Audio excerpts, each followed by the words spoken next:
Let's take you back live to Everett, Washington, where President Barack Obama is addressing workers at a Boeing plant in Everett, Washington. Let's listen in. Your heating bills must be crazy. I want to thank Jim McNerney and Jim Albaugh for hosting us here today. Give them a big round of applause.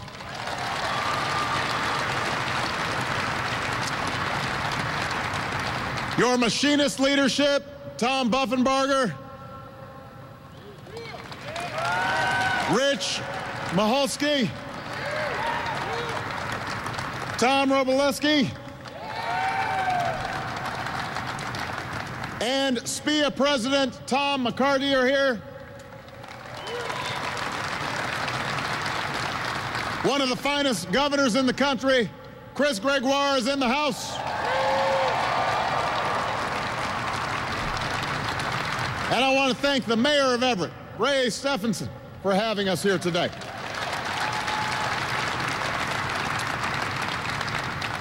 Now, I want to thank all of you for also giving me a pretty smooth ride.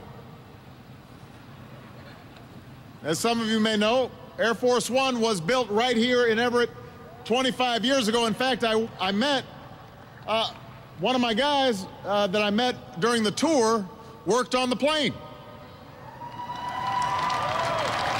So I told him he did a pretty good job. It's flying smooth. I get to see your handiwork in action every single day. But as wonderful as it is to fly Air Force One, and it is wonderful, it's hard not to be amazed by the Dreamliner.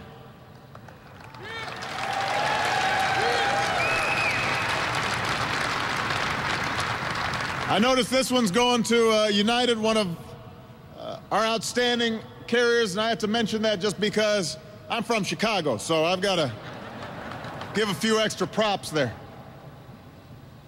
But this is the first commercial airplane to be made with 50% composite materials. It's lighter, it's faster, it's more fuel efficient than any airplane in its class. And it looks cool.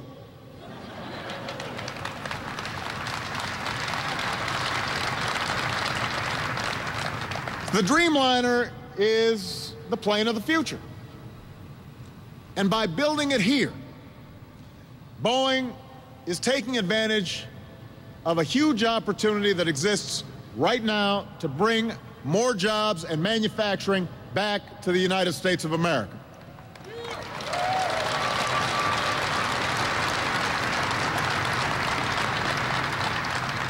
We know that the last few decades haven't been easy for manufacturing.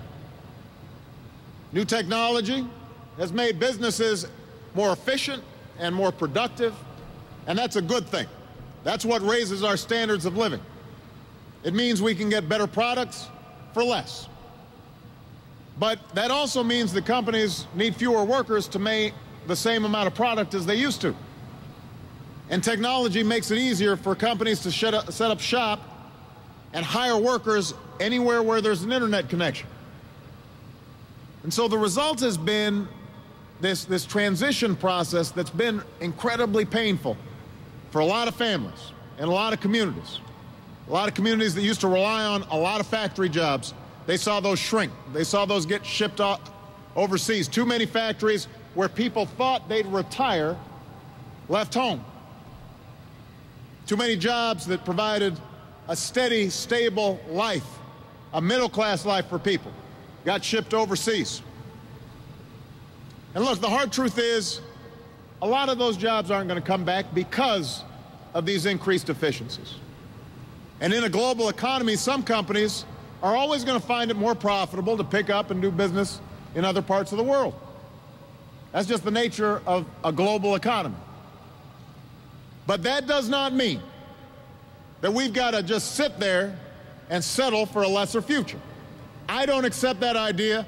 You don't accept that idea. America is a place where we can always do something to create new jobs and new opportunities and new manufacturing and new security for the middle class. and that's why I'm here today. That's our job. That's what we're going to do together.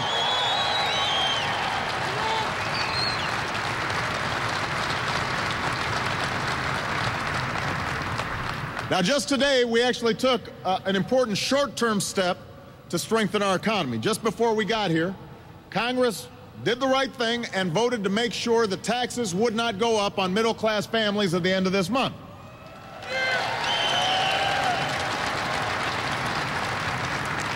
Congress also agreed to extend unemployment insurance for millions of Americans, maybe some of your family members, who are still out there looking for a job. So I'm going to sign this bill right away when I get back home.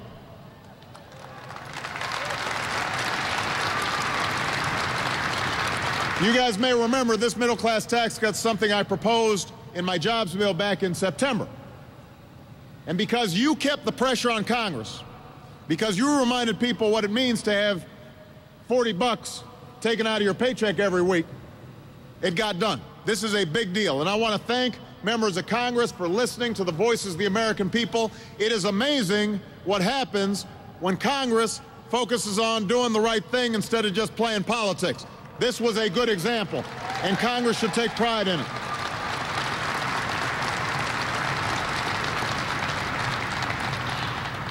But the payroll tax cut is just the start. If we want middle-class families to get ahead, we've got to deal with a set of economic challenges that existed even before this recession hit. And we've got a choice right now. We can either settle for a country where a few people do really well and everybody else is struggling, or we can restore an economy where everybody gets a fair shot, and everybody does their fair share, and everybody plays by the same set of rules from Washington to Wall Street to Main Street. Everybody's doing their part.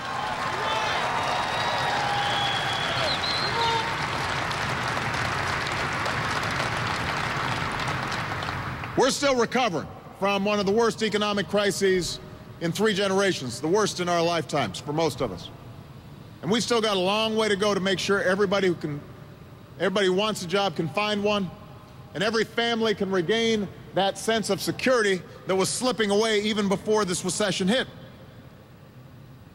But the tide is turning. The tide is beginning to turn our way. Over the last 23 months, businesses have created 3.7 million new jobs, and American manufacturers are hiring for the first time since 1990, and the American auto industry is back, and our economy is getting stronger, and that's why we can look towards a promising future. And Boeing is an example of that. But to keep it going, the last thing we can afford to do is to go back to the very same policies that got us into this mess in the first place. We can't go backwards, we got to go forwards. We can't go back to an economy that was weakened by outsourcing and bad debt and phony financial profits. I want us to make stuff. I want us to sell stuff. So in the State of the Union, I outlined a blueprint for an economy that's built to last, that has a strong foundation. An economy based on American manufacturing and American know-how, American-made energy, skills for American workers, and the values that made America great. The values that Kathleen talked about: hard work and fair play and shared responsibility. That's what America's about. And that blueprint starts with American manufacturing. It starts with companies like this one. You know, a lot of people say, well, there are going to be fewer manufacturing jobs than there were in the past. I already said, we're more efficient now. What used to take 1,000 people to make, you might only need 100 now. We understand that. We understand that there are going to be more service jobs. That's important. We want to make sure that we're promoting service industries as well. But manufacturing has a special place in America. When we make stuff and we're selling stuff, that creates jobs beyond just this plant. It raises standards of living for everybody. And here at Boeing, business is booming. booming. Last year, orders for commercial aircraft rose by more than 50%. And to meet that demand, Boeing hired 13,000 workers all across America, including 5,000 right here in Everett.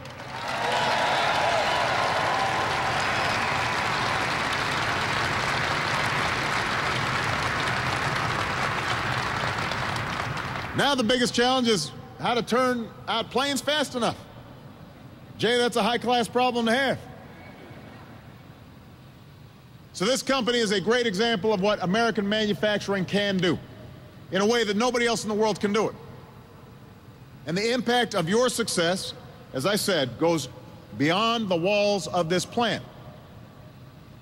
Every Dreamliner that rolls off the assembly line here in Everett supports thousands of jobs in different industries all across the country. Parts of the fuselage are manufactured in South Carolina and Kansas.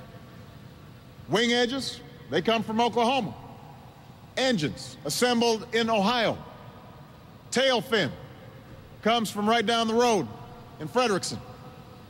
And the people in every one of these communities, some of whom who are here today, they're benefiting from the work that you do.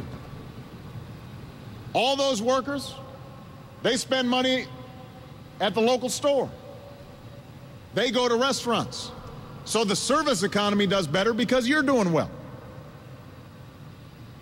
And what's happening here in Everett can happen in other industries. It can happen not just here, but it can happen in Cleveland and Pittsburgh and Raleigh.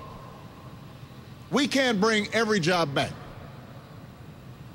Anybody who says we can, they're not telling you the truth.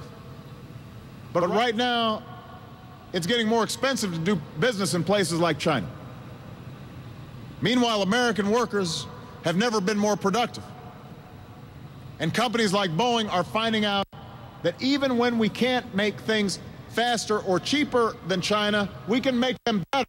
Our quality can be higher. And that's what America's about. That's how we're going to compete.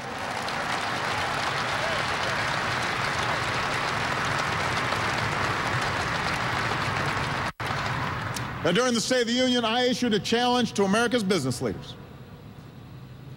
I said, ask yourselves what you can do to bring and create jobs here in this country, and your country will do everything we can to help you succeed. And I'm encouraged. We're actually seeing a number of companies, large and small, domestic, but even some foreign companies recognizing, you know what, we're gonna open new facilities and create new jobs here in America. This is a good place to work. This is a good place to be. And our job as a nation is to make it easier for more of these companies to do the right thing. That starts with our tax code. Right now, companies get tax breaks for moving jobs and profits overseas. Meanwhile, companies that choose to stay in America get hit with one of the highest tax rates in the world. That doesn't make any sense. So my message to Congress is, what are we waiting for? Let's get this done right now. Let's make some changes to the tax code.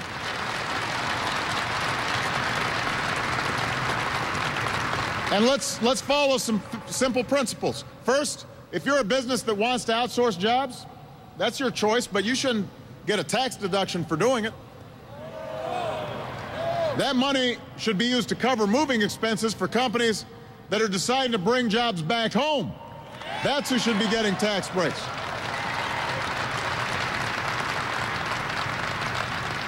Second, no American company should be able to avoid paying its fair share of taxes by moving jobs and profits overseas.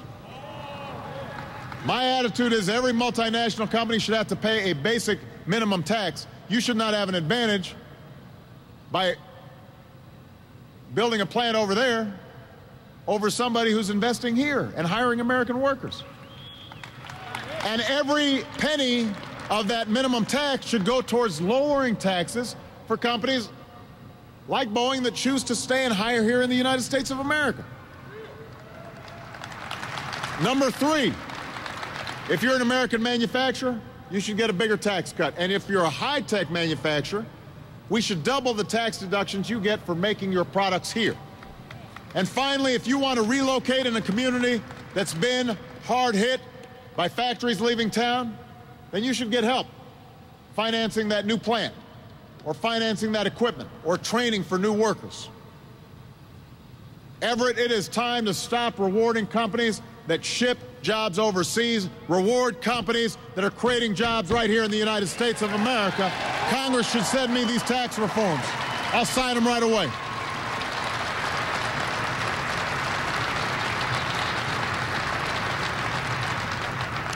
Now, another thing we're doing to support American jobs is making it easier for businesses like Boeing to sell their products all over the world.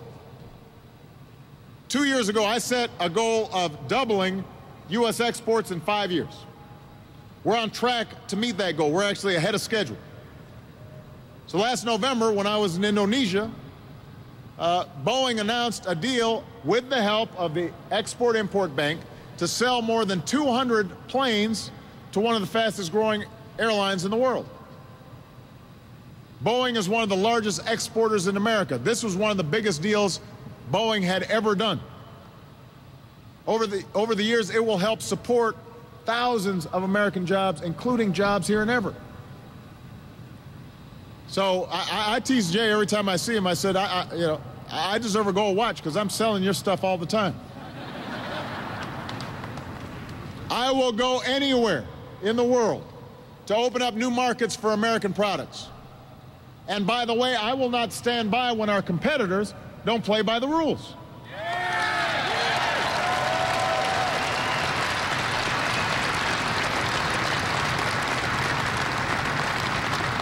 That's why I directed my administration to create a trade enforcement unit that just has one job: investigating unfair trade practices in countries like China or places like Europe.